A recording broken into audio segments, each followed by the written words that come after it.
It's December the...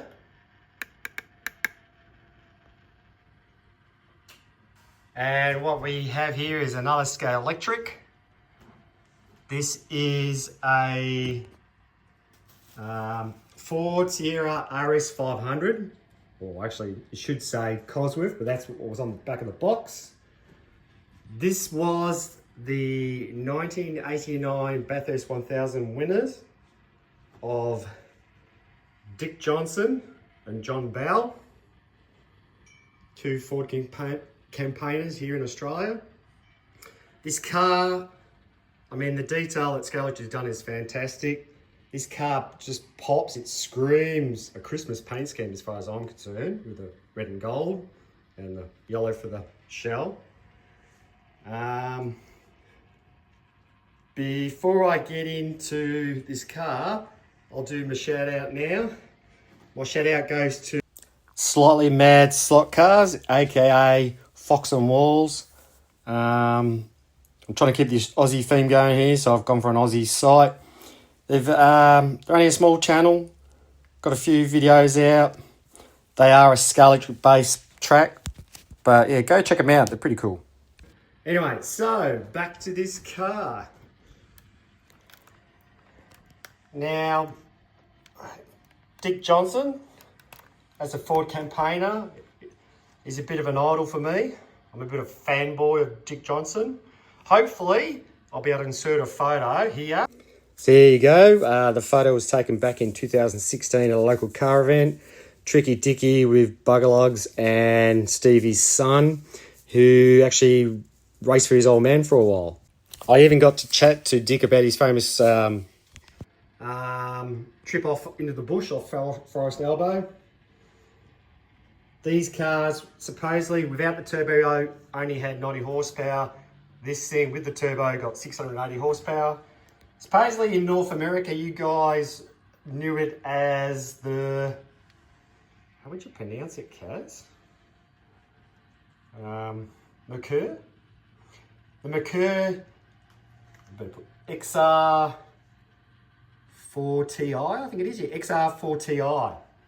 Here in Australia, we just called it, you know, the RS500 Cosworth, Ford Sierra Cosworth as well. So, question is, what have we done to this beautiful looking car? By the way, my only issue with this car is the aerial.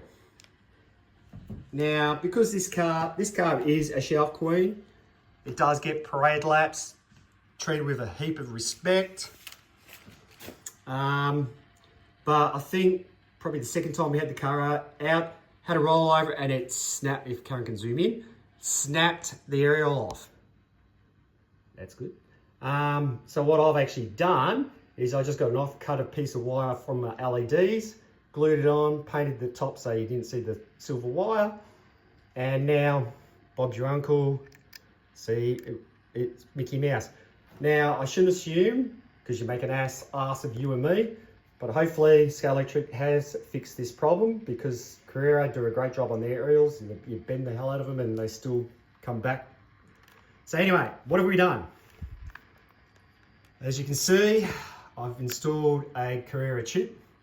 One of the main reasons is because they're cheaper than the custom ones and they're easier to fit as far as I'm concerned, even though it's a DPR ready car. Other than that, the car's bog standard, except it did come with tail lights, but nothing at the front. Now, I did look into these headlights. You can't put headlights in because they're just like solid panels. So I cheated and put little Parkers in. So you'll see that when we go for a spin.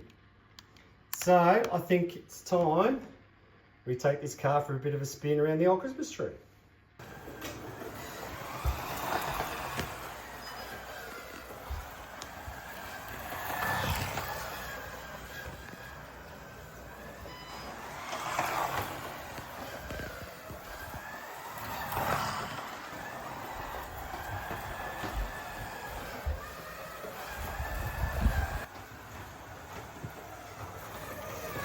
So there you go, that's Dick Johnson's Ford Sierra. I grew up in the 80s watching him, so I was a teenager from the 80s, so I grew up watching As a Ford boy, Dick Johnson was the idol.